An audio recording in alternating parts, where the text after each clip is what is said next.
to change, change. It's a sure thing. Change, change. Expect a miracle change.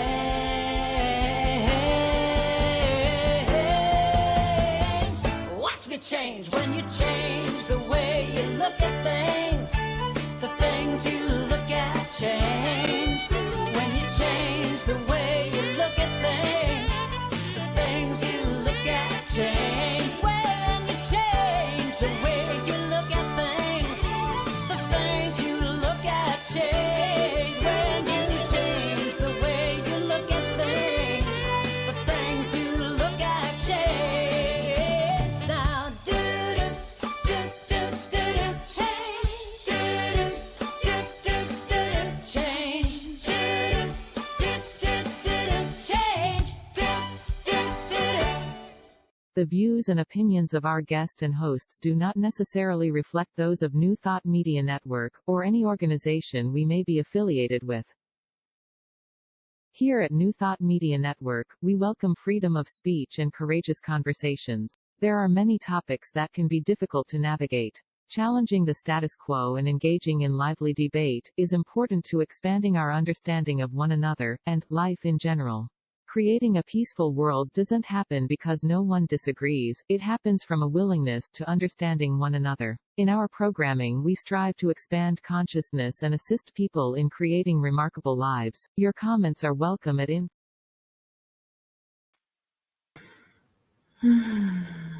Well, here we are. I'm Barbara Jean, And I'm Marg. And I'm Cheryl. and this is Spirit Cafe Show, and we're delighted that you're with us today. I'm going to begin with our land acknowledgement. We are standing on the original land known as Toronto, and we stand with reverence, committed to the sharing of this land. We acknowledge the genocide committed here, and we choose to courageously move along a new path, creating reconciliation. This land was stolen from the Anishinaabe. European settlers also stole their culture, their language, their spirituality, and their children. And today, Toronto is covered under Toronto Treaty Number 13 and the Williams Treaty, and it is the traditional territories of many First Peoples, including the Mississaugas of the Credit, the Anishinaabe, the Chippewa, the Haudenosaunee, and the Wendat peoples, and is still today the First People are struggling to be seen and heard. Colonization has created a system of destruction to our First People and to the people forcibly brought here through the transatlantic slave trade and slavery. Toronto was built on stolen land with stolen labor of Black, Indigenous, and racialized people. We, in our desire for reconciliation, we honor the Dish with One Spoon Wampum Treaty and agree to peaceably share and care for this land and her people. We are committed to the active dismantling of the colonial system. We are committed to the dismantling of all forms of racism. So please just take a moment to acknowledge your personal commitment to the land you are on and the path you choose to walk going forward. Miigwech.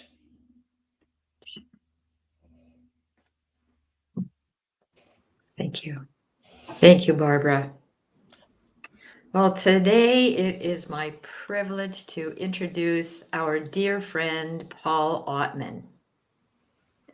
Paul is a seasoned professional, now retired from public and private companies.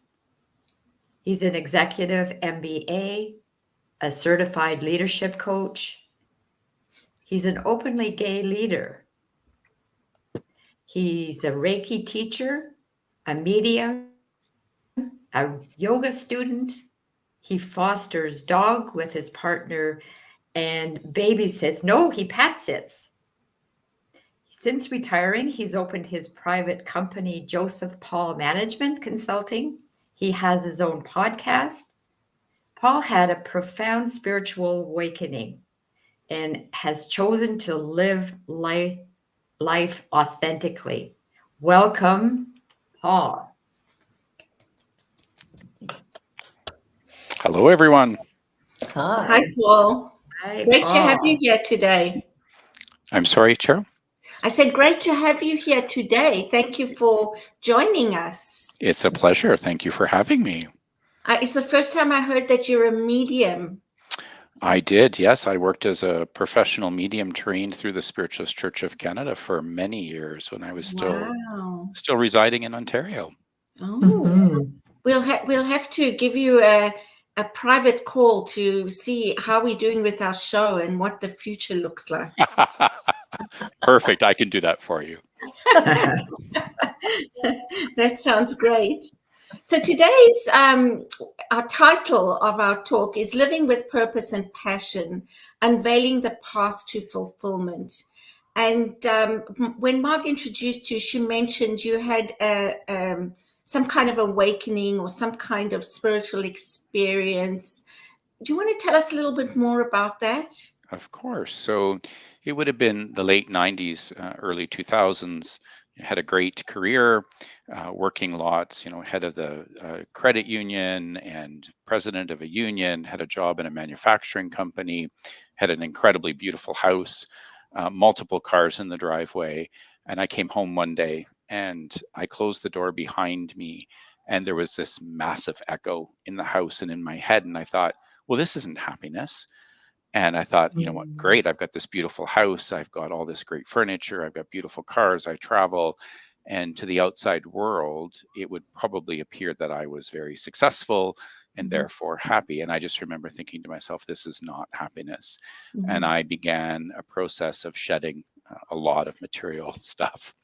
Went from a 3,000 square foot house and 3 or 4 cars in the driveway to a 900 square foot bungalow, 1 car in the driveway, got rid of all of them, the furniture. And a lot of people in my life thought Mhm. I had lost my senses, and my long-term relationship dissolved at the same time.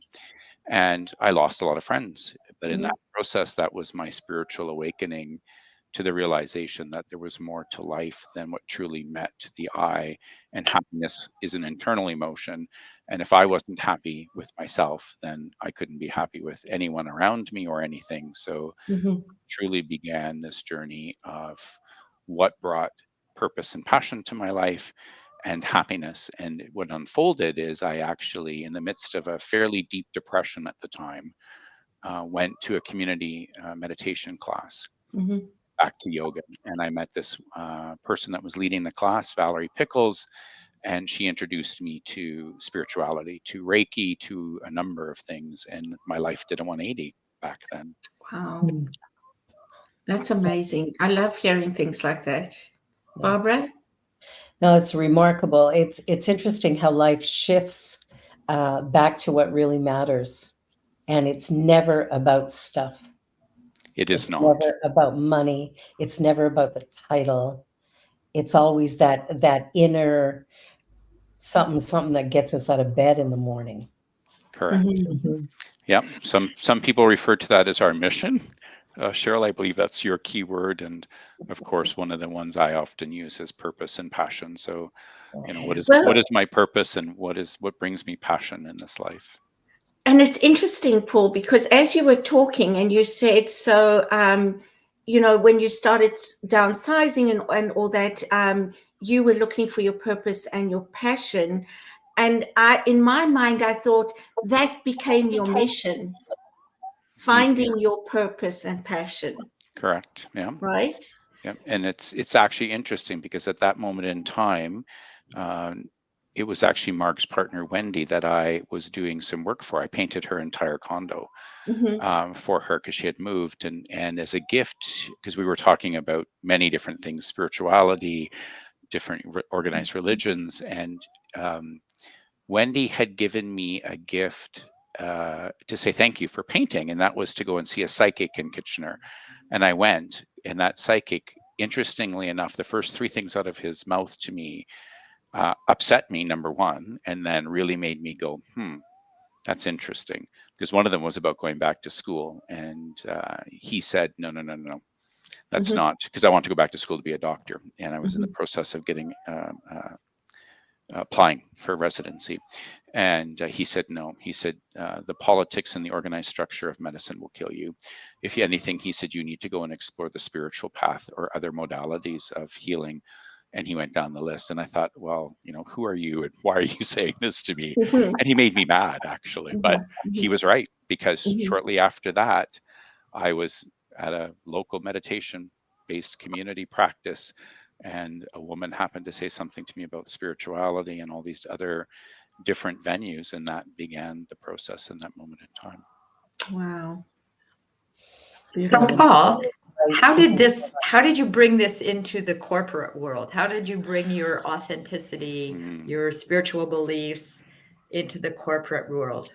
So it's a great question, Marg, in the sense that, you think about often within workplaces, we remain very structured, and in some cases silo ourselves and or separate who we are, and we only show up as, the boss or whatever the different role is. And over time, I learned, in some cases the hard way as a leader, regardless of where I was in the organization, that people are the greatest component of the organization, and therefore the greatest energy needs to be focused on people, culture, and change management, or what I refer to as the how of what we do every day in the corporate world. And also being, again, very respectful, not only of, just again, the different atmosphere in which I was in, but I wasn't about to containerize myself anymore. So not that I would go stand up on the stage and announce my sexuality or my religious convictions or my spiritual convictions, but I began to incorporate them in my everyday behaviors, in the way in which I chose to respond to people and situations, or in the way I would actually provide crucial conversations for people and help them grow. It came from a place of what I would class as being holistic. And one of the things I used to sort of try to instill in my teams when I was still in the working world was, our staff, our team, are people, and they are a mind, a body, and a soul. They're not just an employee number. They're not, a gender. They're not a sexuality.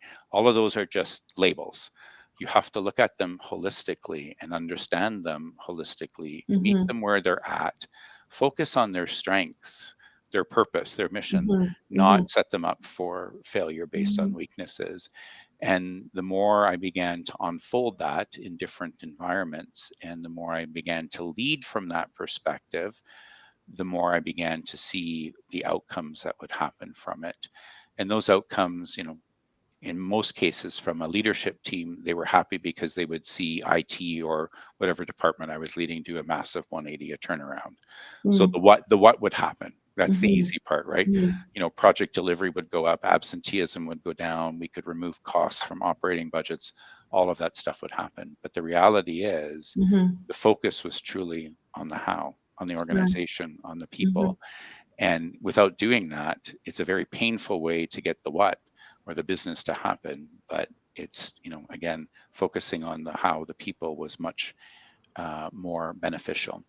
And being, again, openly who I was in terms of, again, my sexuality, bringing my partner to events, including my partner in conversation. There was no segregation of pronouns or, exclusion of what happened on the weekend.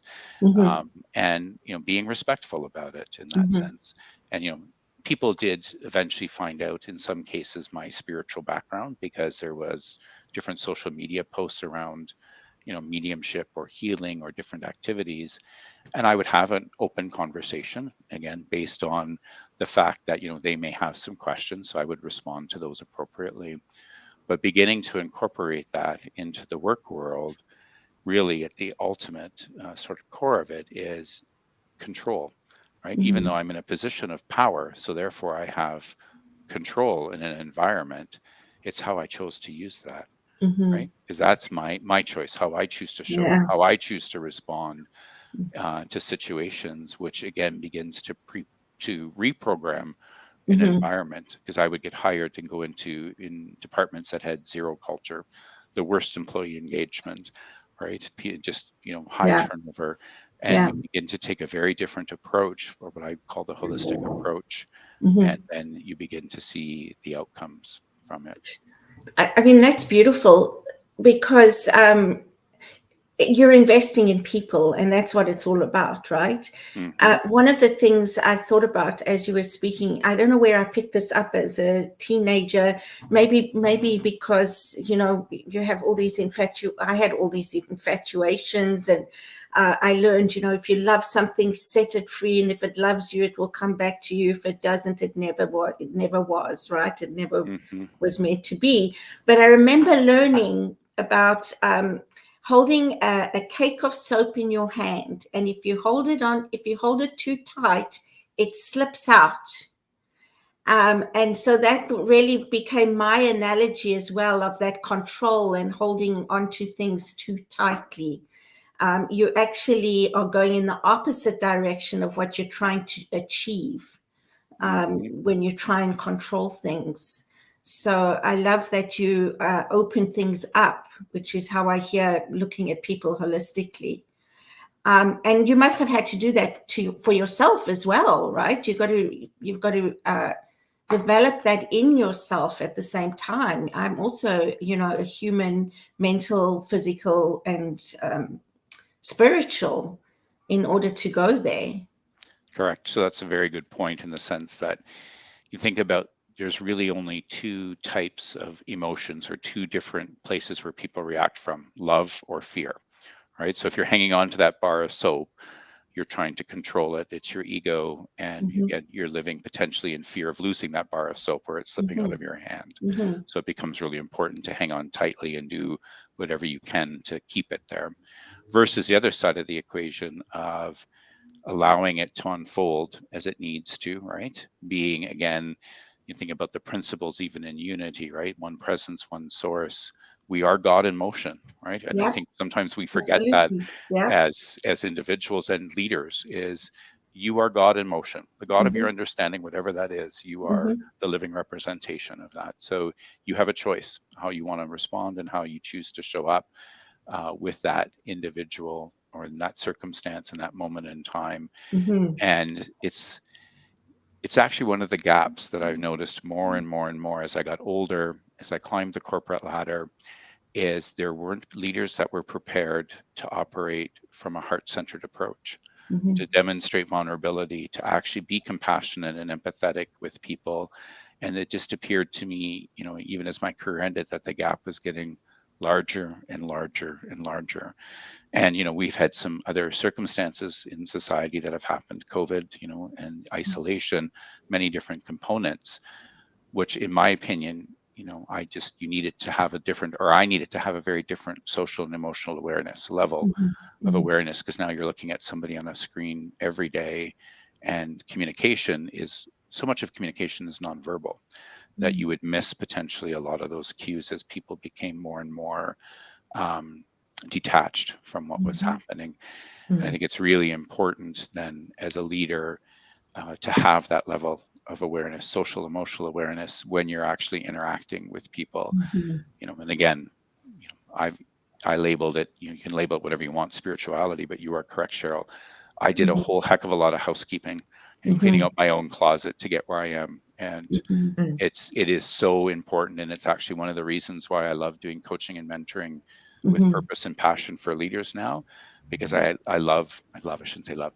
It's part of the process is to shine the mirror back at them and then say, you realize this starts with you and ends with you, and you actually need to go and do your own housekeeping in order to make this happen. It's not as I called it, a rip off and deploy, because in many cases, a lot of the different departments and organizations that I've worked for wanted to take what I did with my department and basically just, cut and paste it.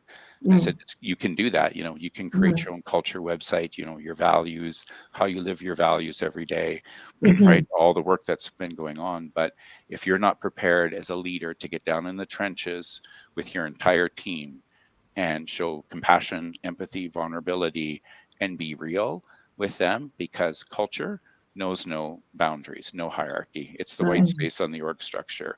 So let's get prepared. You have to be prepared to get down there with them and work with them at the deepest level, at the foundational level, and then you build up from there, because you've got to talk about the ugly that's happening and be prepared to get feedback, whether it's good, bad, or indifferent.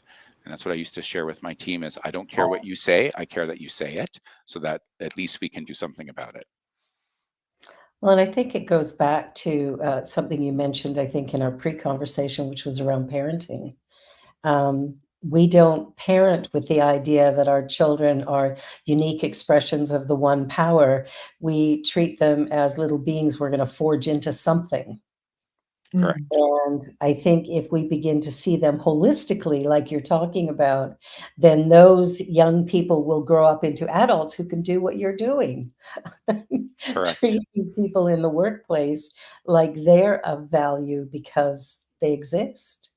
Correct. Yeah. And it's one of the conversations I would have, because I believed that feedback was a continuous loop and needed to happen in a proper time frame, not wait for your 6-month review or your year-end review. It needed to happen in a timely fashion. And I would have those conversations with my team multiple times. I'd walk around on a Friday and sit down and say, what's going on? Are you, basically, are you happy? What's your purpose? What's your passion? What do you want from your career? Right. And in many cases, a lot of my team couldn't answer me because they were totally caught off guard. Why is the director asking me if I'm happy or what my purpose in life is? This just doesn't make sense, because it's never been They've never approached done. that way, especially not from, your boss's boss's boss's boss, as I used to be labeled in many regards. But it took a while, and then it began to sink in for them. Right? Because it was about meeting them where they're at, understanding the gifts that they bring into the workplace. And again, not to discount it, but it's actually a mirror of raising children. And it's not to, again, be derogatory about it, but you think about having kids, right? You have 3 children, they're born of the same parents, they're born and raised in the same environment, and yet they're so incredibly different. Yes, Right. they are. And parents struggle with, Sally is, this, or Bob is that. And in reality, you take a step back and you think about, well, they are unique expressions of the God of our understanding. What is the gifts that they bring to the earth plane? And then as a parent, if you focus on that and provide them opportunities to work on that as their strength, as their gift, it's incredible to watch what happens when it comes to their overall level of happiness, commitment in a workplace, their purpose, their passion. And I would do that quite often and say, you know what?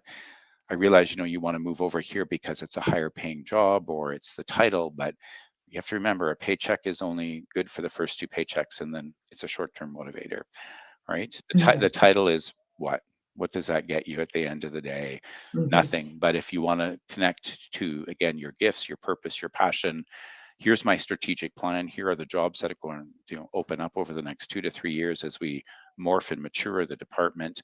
And I really see that, you've got to, you're really organized, or I would give them whatever feedback around what I see in terms of their strengths and say, hey, as a boss, I'm prepared to invest in you and ensure you have the right credentials and training so that when we get to this place in our evolution, you're ready to go.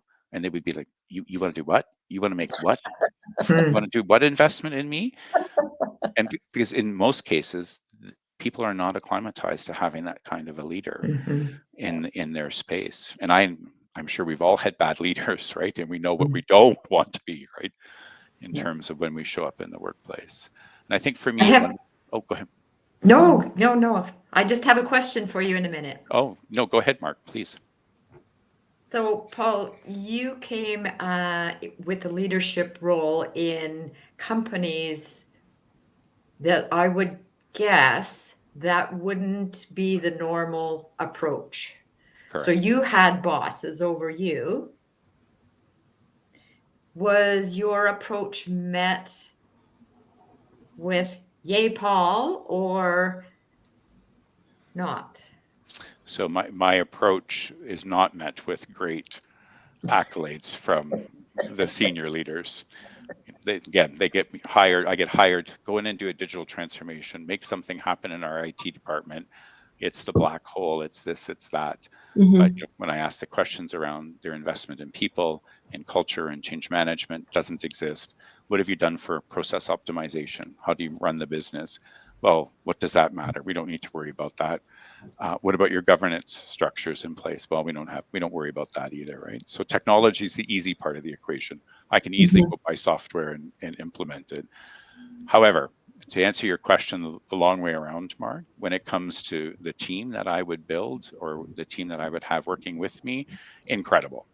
Mm. However, the dismay would happen in that 18 months or 2-year period that it would take for me to not only do a digital transformation, but a cultural transformation at the same time in parallel. Then at the end of that period of time, the leadership teams that I worked for would sit down and go, because they'd want to see what the ROI is. So then I would say to them, well, here's your ROI. We've removed millions of dollars from the operating budgets because we've automated this, or we've improved this, or we've gotten rid of antiquated software that's no longer required. Sick time is down by 30%. Project delivery is up over 600%. I would go through all the statistics, and then you'd watch their eyes open up and their mouths drop and go, wow, that's incredible, right? Or service delivery, right? Because now every day they have to interact with client support, they see an entirely different level of professionalism. So then they're happy. But then I would stop and I would let awkward silence unfold for a moment. And I would say, now let's talk about the real measures of success here. What you see is an employee engagement score that far surpasses any other engagement score of the entire organization. Yes, we still have our detractors, but that's fine. We don't have a group of passive people, a massive group of passive people anymore. We have a group of engaged people. Yes, sick time is gone down. I could institute the happiness factor and we could talk about that. But more importantly, here's what I class as the measures of success are the number of people that worked with me that have come to me, whether it's during a working moment in time or even after I've left an organization, and has come to me and said, I just want to thank you, Paul. And I'll say, oh, well, you're welcome. For what? They said, you know, all of the things you taught us about shared values, how we live those values, how to have crucial conversations, how not to triangulate in a workplace, to talk to somebody as opposed to about somebody. I took some of those skills and I employed them at home. And what I've noticed when it comes to my relationship with my partner, my spouse, how the kids are interacting with us, it's incredible the difference that it's made in my home life. Or the young people that have come up to me after I've left organizations and said to me, you know, I come from a country where being homosexual is not allowed, and I would be harmed for this if I came out of the closet. That's why we left and we moved to Canada. And I can't believe that somebody can be openly gay and respected within a workplace.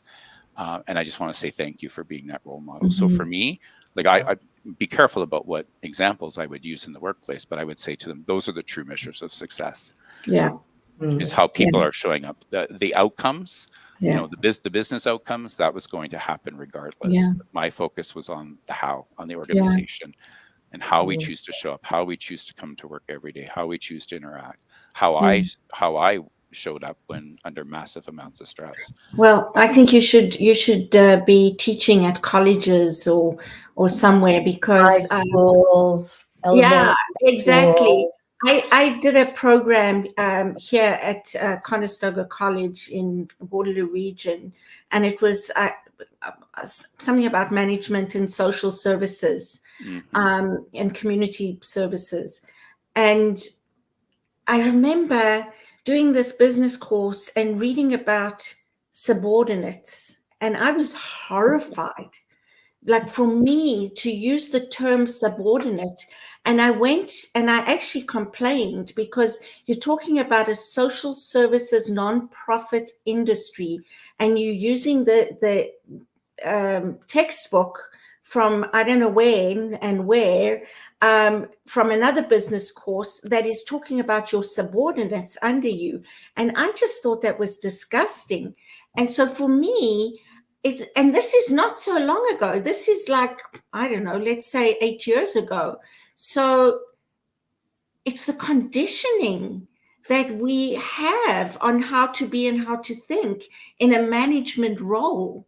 You know, we come from South Africa. My husband's a manager. He manages very differently to what a manager in North America does. So they look at him like he's crazy, because he's hands-on. He wants to be in the factory. He wants to talk to staff. Whereas his manager that he worked under sat in the office and nobody ever saw him, you know. So it's just, yeah, we have to take a commercial break, But we got to talk about this more, and we've got to put this out more in different places. Correct. Because it does need to become part of the curriculum, and we need to now push back the opposite way.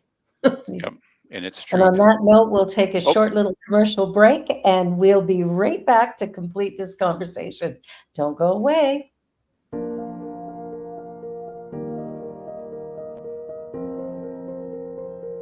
It was a treat. It was a bonding. It was a celebration of men. It was a celebration of men who want to deepen in their spiritual awareness of one another, of themselves. Welcome. We are a brotherhood of spiritually minded and open-hearted positive men. We invite you to join us.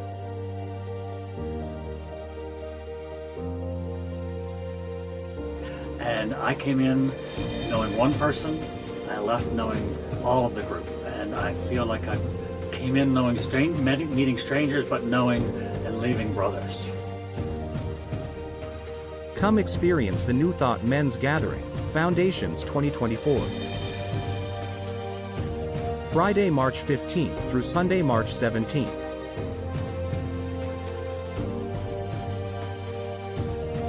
With Reverend Robert Brzezinski, Reverend Patrick Creelman, Reverend Eamon Duffy, and special guest musician Jamie Lula. In Vernonia, Oregon, at Camp Cedar Ridge.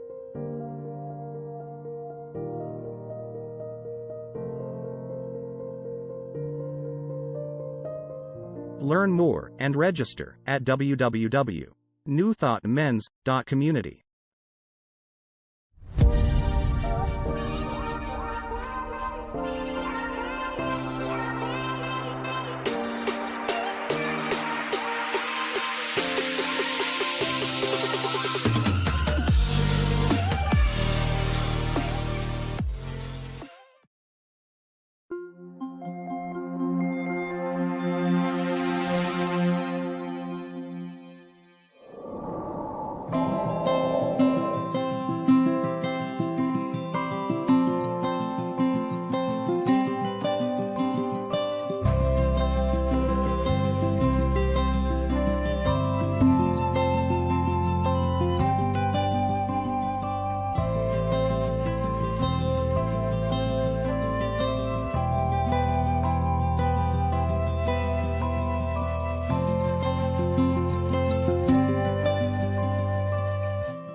And we're back. All right. Yay. Well, one of the thoughts I had was around the, because my daughter just graduated high school. And when she was having problems with math, her principal and teachers were going, oh, you need to buckle down, give up your extracurricular, study your math. And I said to her, forget that. You need to pass math, but focus on what you love, which is music. And she ended up being an honor roll student at the end of her time. But the principal was quite upset with me for telling her to just sort of skim by on the math. So needs to be some change right from the beginning. Parenting, teachers, bosses, we all need to do it different. Correct. Exactly. And like Paul said, right, each kid comes in, we all come in as a unique individuation of the one power, one source, present everywhere. And we come in with different skills and different, gifts.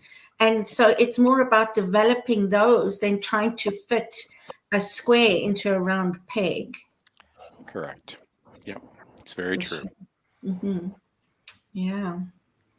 Mark, did you have something you wanted to I have on?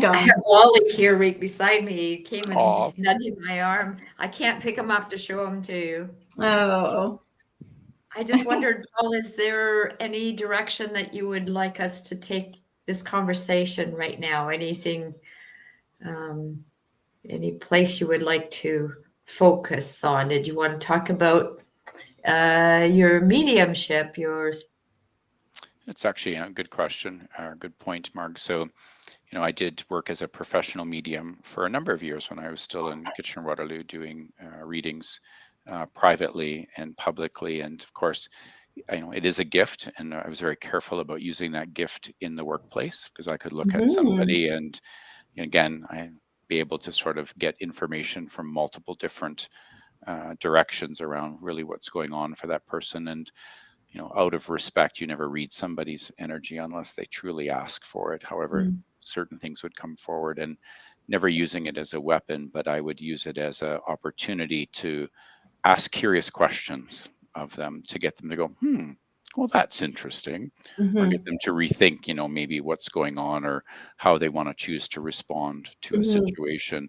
But it was really, again, always focused on their strengths and positioning them for success in the workplace. But it also has that ripple effect in their overall life and in their overall happiness from that perspective.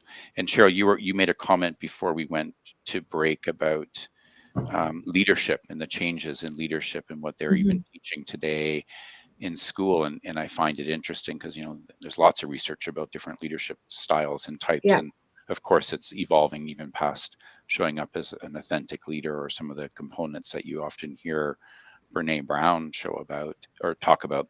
And really that gap, in my opinion, is growing larger and larger and larger. And obviously the powers that be and the people I reported to, they didn't know how to interpret me. They didn't know how to, in some cases, interact with me because they were seeing the results, but they just didn't get it, right?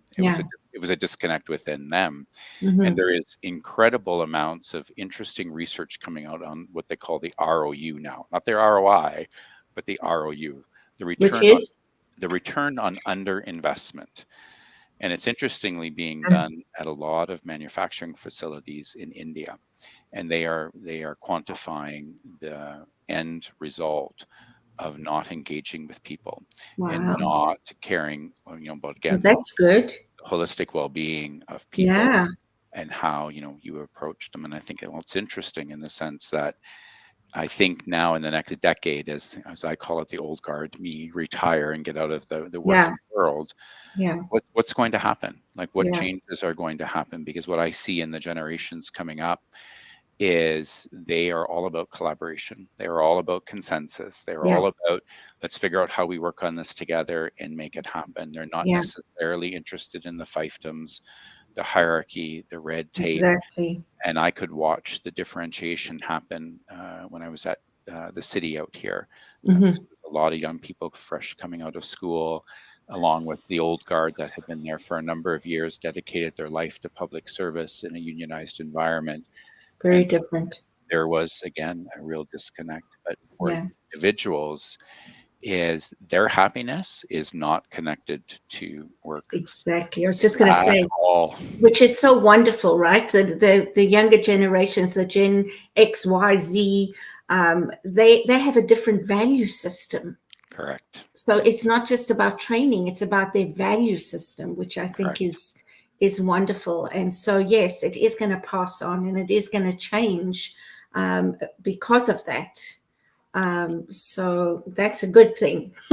I actually think it's a good thing. There's going to be some strife as organizations begin to truly unpack it and figure out what they need to do differently when they've got high turnover rates and production is not happening, or they've got, again, strife within the different ranks. But I think it's actually good. It's going to happen over time, and it'll be. You think about companies and they're concerned about different I call them objectives that they have, their corporate goals or objectives, and you very rarely see anything in their corporate objectives or goals around the happiness indicator or culture in people. They'll talk about safety, they might talk about psychological safety, but do they truly understand what it means to create psychological safety? They'll talk about diversity, equity, and inclusion, and I think it's going to get to the point where they're going to really have to begin to figure out how they quantify and qualitate their cultural components, and how they actually be able to measure it and articulate it to attract the right talent to an organization. I think the youth of today are fairly intolerant of a lot of what we've done as Mhm. the people gone before them, the whole colonialization of Earth, because it seems to be everywhere, and how that's impacted um, the Earth itself. Like Hmm. climate change is a huge issue, but beyond that, it's everything that we do and the way we do it. We're consumers. We have a throwaway society, and that's not sustainable. And I Mhm. think Correct. our youth are really seeing that and going, enough. You guys have messed it up. Now we want to reorder everything. Yeah. And we heard somebody talking this morning in a conference I was at, and they were talking about when they were building their website for their spiritual center, instead of coming from here's what we do, it was more about what is it that you need because we're building this for you, and Hmm. looking outside of the organization to the people who might want to come and what are their needs, what is it that they require, and creating a whole system from that perspective. Correct. Mhm. The collective essence in that sense, right? Mhm. One, Mhm. many minds is better than one mind in that sense, Mhm. right? Absolutely. Mhm. And Absolutely. you think about the workplace, you flip it on its paradigm, right? And I actually did it in a physical format. I took the org structure finally, and I built it as a tree to represent continuous growth. And ironically, as the head of the department, I put myself in the ground at the bottom of the tree and the roots, Yeah, and everybody else was up in the absolutely. branches, Yeah. right? And I had the different committees, including the culture committee, the social committee, were all, again, different elements of the tree. And it Mhm. was just, again, a pictorial representation of the fact that, yes, I might be accountable and I'm at the head of this organization in terms of, expected outcomes, accountability. But at the end of the day, I only truly exist at any level because of everybody else that's around me. Right. Yeah, Yeah. absolutely. How'd you Uh, get so smart? I learned the hard way. To be honest with you, I learned the hard way. so, so, Paul, were you always sort of in that kind of corporate world? Is that where your whole sort of career was? So I spent the majority of my career in the private sector, Mm-hmm. in manufacturing, garbage and trucking, always in operating roles, whether it be Mm-hmm. maintenance, production, quality. I did some HR, accounting, and then in 2011, I was headhunted to come out west and do a SAP or an ERP re-implementation for a mining company. And Okay. then, as I jokingly said, I went to the dark side and became the head of IT at that point in time. But it's a valid point you make, Barbara, and it's one I actually use in coaching now with people is, are you tired of living your pain cycle? And they'll say to me, Wow. well, what do you mean? And you ask me if I always been this smart, and the simple answer is no. But No. I have learned the hard way Yeah. many times in life because Me too. my logical, stubborn ego that was always very prevalent to say, Yeah. I'm done living the pain cycle. I don't want to live like this anymore. I don't want to lead like this anymore. I don't want to show up like this anymore. So the Wow. only one I can control is me, and I'm going to choose to show up differently. I That's love that. awesome. I chose a change years ago. I caught myself saying, oh, this is hard and that's hard and this is hard and that's hard. And I went, wait a minute, there's another word. Mm-hmm. Easy. Also 4 letters. What if I Mm-hmm. sit back and Yeah. go, life is easy, life is Mm-hmm. beautiful, life is fun. And it Yeah. started to change how I viewed everything, which was wonderful. Mm-hmm. Perception's 9/10 of the law. Absolutely. And Absolutely. how you choose to show up, how you choose to perceive what's happening is what Yeah. matters. Because at the end of the day, something may transpire in your working day or around you. Mm-hmm. And, do you have all the information before you respond, or did you respond from all your past filters and all your past conditioning and Good programming, point. as opposed to stopping, like I used to say, and ask the curious question before you stick your foot in your mouth and say, that's interesting. Why do you say that, or why do you think that way? I used to open my mouth to change feet. Yep. Oh, yes. Learned a Yeah. lot in the process. And Yeah. and you think about it in a leadership standpoint, right? When things are going good, life is great and it's easy to be the boss. But when things go sideways, it's how you choose to show up as the boss that's going to set the Mhm. stage in that organization and how people will react moving forward. Yeah. I think there's a disconnect, like you were pointing out the younger, I don't want to, I want to, talk about them respectfully, but they are the younger generation coming out of school and university and into the workforce, and they can now be in their 30s and 40s. The clash, I think, with the baby boomers, because there's a different expectation, a different understanding of why I'm here and what I am to do.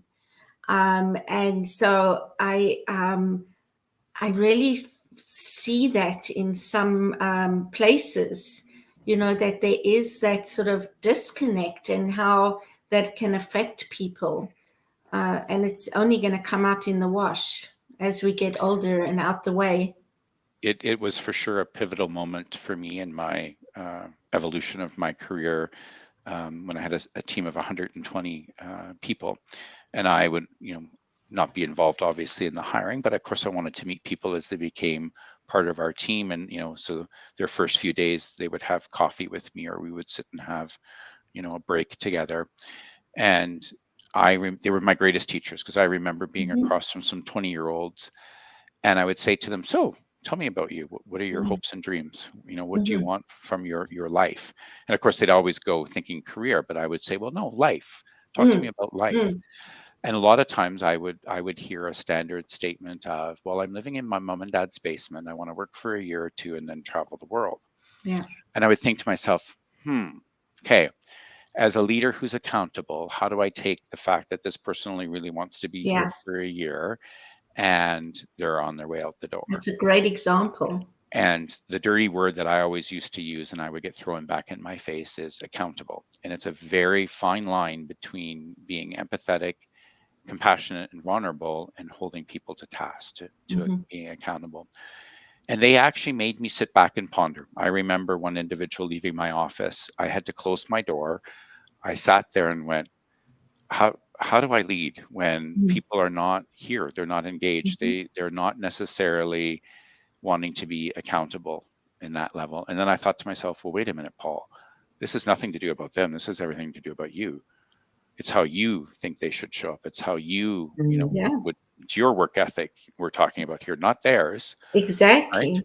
This is all about you. So away I had to go and do some more housekeeping in my closet to figure out, how I change as a leader, because I realized I needed to meet them where they're at, not vice versa. And they weren't raised with the work ethic that I was raised with. And there's nothing to say that that's even right or wrong. It is. It just is. Yeah. And so then I had to learn an entirely new vocabulary. I had to learn an entirely new approach to meeting this new generation that are coming to work. And I thought to myself, actually, they're the smart ones. They're not prepared to kill themselves and work 60 hours a week. Exactly. They're not interested in climbing the corporate ladder. And I thought, wait a minute, they actually have this right. Yeah, absolutely. Absolutely. And good for you for being able to notice that, and to be able to go inward and look at yourself. I don't think there are many managers in that kind of environment that, even think about that. It's just a challenge. It becomes a hard slog for them. Yeah, and how do you do it, right? It was, like I said, the outcome from people that worked with me was great. So the lateral, or the equivalent on the org structure and down, was great. Yeah. But when you've got leaders above you who are not open, are not necessarily maybe even aware themselves, are not prepared to understand their trigger points, their red flags, how they show up, it becomes very, very difficult when you're sort of in that catch-22 position. Exactly. Yeah. Yeah. But when you're in a place where we're really examining and exploring governance, I serve on the board of directors for the Toronto People with AIDS Foundation, and we are in the process of dismantling colonialism, anti-Black, anti-Indigenous racism, misogyny within our organization and beyond. And we're starting at the governance level. And we've been working at it for about a year and a half now, looking at every single thing we do. Is it serving our clientele? first and foremost, because what we do has nothing to do with us. It has everything to do with the people that Yep. we serve. And Yep. so as we're dismantling and readdressing how we approach everything, it's coming from that bottom level, what was once considered bottom, but is the truth of why we exist. So those are the people that matter to us. And so as we change our board structure, we're changing the way we interact with each other. But most importantly, from the top, getting down into the workforce to go, what is it that everybody needs? Because I think that it's a big mandate that we've given ourselves. But each one of us is responsible for our own piece of doing our own personal work so we can accomplish the bigger work. And it's a big ask. There's a couple interesting pieces there, Barb, when you think about it. And I don't know if you know Dr. Willie Ermine. He's an Indigenous prof at the University of Alberta. I think now I've lost track of him. But his work focuses on ethical space. And so it's actually quite intriguing in the sense I wanted to do my master's degree capstone on his work. And it's really, the middle ground between colonization and indigenization.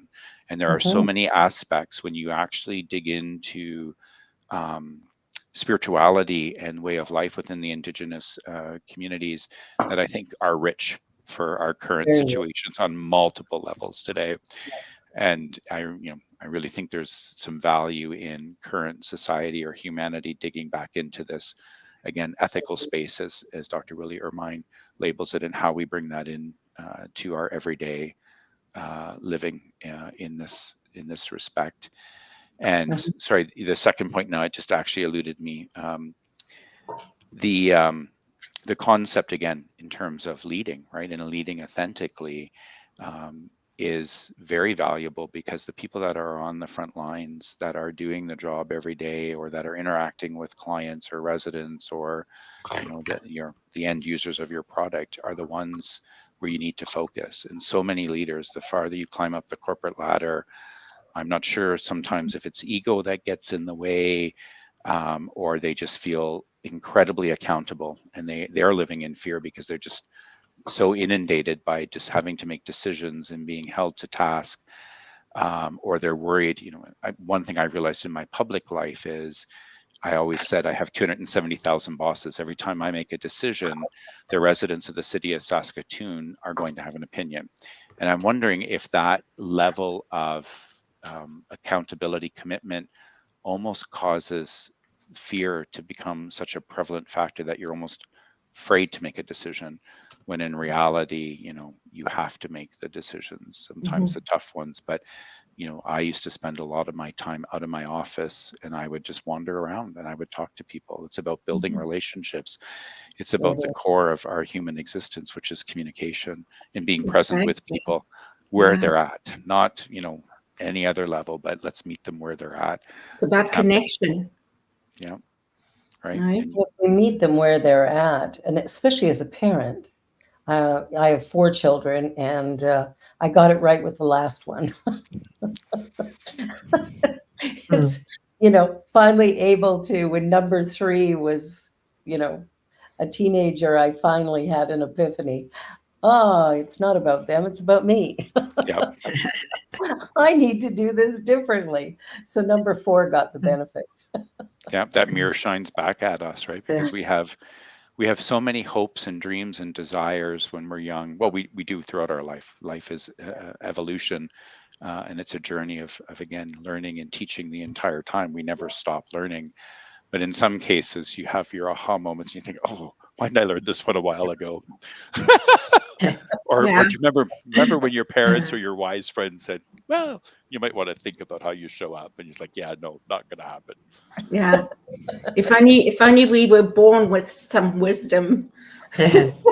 Well, we are, but we unlearn it, right? Yeah, that's true. That's very true. Yeah. Paul, you're a very busy man. You've had a very, I'm going to say, stressful career.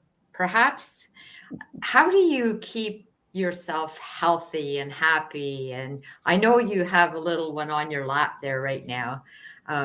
You surround yourself with animals, and Anything you want to share about how you keep yourself grounded? And So it's incredibly important, Mark, for every one of us to take time to have that, either your quiet space or, feed your own soul, feed your own spirit, feed your own body. You have to look after yourself, because if you're not, then you're no good to anyone, including yourself. So, Mark, it's a valid point of, being mindful, whether that's, for me, meditation in many regards. I take some time to have my sacred space, and my meditation, as Mark alluded to, I'm surrounded by dogs, so I can't complain. I've had a gifted life, retired, out there doing what I want to do in terms of coaching and mentoring people, fostering dogs. And I love dogs. I love all animals, but I love dogs because, the analogy of, if you spell dog backwards, what do you get? You get God. Yeah. And at the end of the day, what do dogs typically represent? Regardless of what you do to a dog, Unconditional love. Bingo. And we are here, in my opinion, of my understanding, to learn unconditional love and acceptance, regardless of the situation in which we are presented in. And I think dogs are a great reminder of the fact that, get up, shake it off, move on, wag your tail, and life is good. So for me, it is, again, I need my quiet time. I need my personal alone time. Even now that, Marg, I am fairly busy with just different activities, but they all bring energy to me. They're all great, but it still takes time, again, and wears at me a little bit. So meditation, out walking, dogs. I love my yoga. I try to get to yoga almost every day, and that's my time again. And you have to think about it, mind, body, and spirit, right? So what am I doing for my body, which is my vehicle of expression that houses my spirit? And what am I doing to nurture my spirit? And what am I doing to keep my mind active and healthy, and ensure that I have a healthy dose of ego? It doesn't run my life. Right. Beautiful. But it is important to have, again, that level of commitment, and to have that routine every day. Wow. Beautiful. I love it. What a lovely way to end the show. Yes. It has been an absolute pleasure. Thank you. Wonderful. Mark, do you have any final thoughts you want to share as we leave? Anything that stood out for you that I'm just take away? so happy to have introduced this lovely man who is a dear friend to us. And thank you for sharing your wisdom with us today, Paul. Well, I appreciate being a part of Spirit Cafe. Thank you for inviting me. Glad you're here. What about you, Cheryl? Any final thoughts? It's interesting. I think that my thought is that change, a lot of people are afraid of change, and change can be good, and change is necessary, So I think my final thought is to go within and look at what it is that needs to change in you to embrace the change that's happening around you. Beautiful. Well said. Beautiful. Thank you. Thank you for that. Yeah, change is the constant. And for me, love is the answer. Doesn't really matter what the question is. If we come from a place of love, we are going to be probably right on track. Thank you, Paul, for being here. You were a wonderful, wonderful guest. And to my beloved sisters, Marg and Cheryl, I'm so grateful to do this with you every week. And to our producer, Deja, oh, you're a rock star. Absolutely. Thank Have you. a great week, everybody. Be sure to like, share, and subscribe. And we'll look forward to seeing you all again next week. This is Spirit Cafe Show saying goodbye for another week. Bye for now. Take care, everyone. Bye. Please help us say thank you to our organizational sponsors, including the Hepperlin Foundation, Affiliated New Thought Network, International New Thought Alliance, Science of Mind Archives and Library Foundation, Center for Spiritual Living Denver, Center for Spiritual Living Midtown, New Thought Philadelphia, Planned Happiness Institute, Summit Center for Spiritual Living, One Heart Retreats, Center for Spiritual Living on the Lake, Unity Spiritual Center, Kitchener, Home Center for Spiritual Living, La Mesa. Satya Center. Center for Spiritual Living, North Jersey. Unity of Savannah. And Center for Spiritual Living, Seattle. As well as all of our individual donors. Thank you for making New Thought Media Network a place to be. Please, come be you. And remember, like, share, and subscribe. New Thought Media Network. Positively inspiring.